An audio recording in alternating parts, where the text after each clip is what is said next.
Google ကနေပြီးတော့ကျွန်တော်မြန်မာနိုင်ငံရဲ့ဖုန်းနံပါတ်တွေအကုန်လုံးဖမ်းလိုက်ပါပြီကျွန်တော်မြန်မာနိုင်ငံလူတွေစောက်ပြဿနာအဲ့ဒါပဲ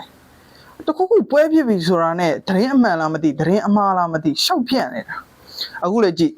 Google ကနေပြီးတော့ကျွန်တော်တို့959ကျွန်တော်မြန်မာနိုင်ငံရဲ့ SIM card တွေကိုကုန်မချပေးဘူးဆိုပြီးတော့ TikTok တွေ Facebook တွေ platform တွေမှာပွဲတွေဖြစ်နေတယ်ဒါကလူတယောက်ကအဲ့ဒါစာပြောလိုက်ပြီဆိုတာနဲ့ဟာငါတို့တေးပါပြီငါတို့မြန်မာနိုင်ငံရဲ့90ရာခိုင်နှုန်းသော concept တွေအကုန်လုံးဟာ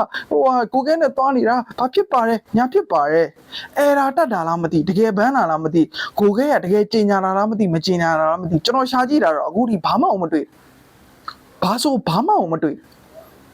ဟုတ်ပြီတကယ်လို့ Google ကကျွန်တော်တို့ဘန်းလိုက်ပြီပဲထားပါတော့ဘန်းလိုက်ပြီဆိုလို့ရှိရင်လည်းကျွန်တော်တို့ပြရာခတ်เสียဘာမှမလိုဘူးကျွန်တော်တို့စီမှာဖြည့်ရှင်းနေတယ်အများကြီးရှိတယ်ဖုန်းနံပါတ်ကိုပဲဘန်းတာကျွန်တော် Gmail တွေကိုဘန်းလိုက်တာမဟုတ်ကျွန်တော်မြန်မာနိုင်ငံဖုန်းနံပါတ်ကိုပဲဘန်းတာဖုန်းနံပါတ်နဲ့မဟုတ်ဘဲနဲ့တခြားလုပ်လို့ရတဲ့နည်းတွေကဘာရှိတယ်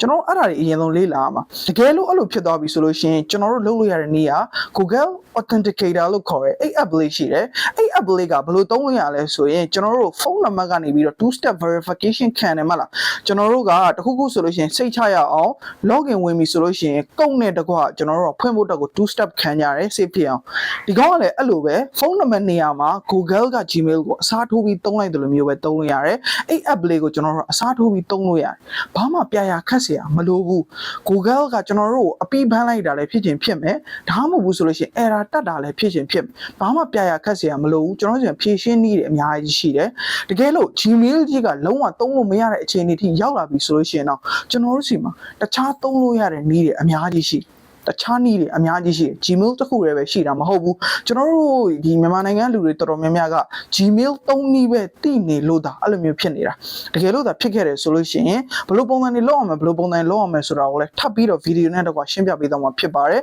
တကယ်လို့ဒီ Google Authenticator app ကိုသုံးရတာအခက်အခဲဖြစ်တယ်မသုံးတတ်ဘူးဆိုလို့ရှိရင်လည်း comment မှာမှတ်ခဲ့ပြီကျွန်တော်အသေးစိတ်ဒီကောင်ကဘယ်လိုပုံစံသုံးရတယ်ဘယ်လိုပုံစံလုပ်ရတယ်ဆိုတာတွေကိုအသေးစိတ်ရှင်းပြပေးသွားမှာပဲဖြစ်ပါတယ်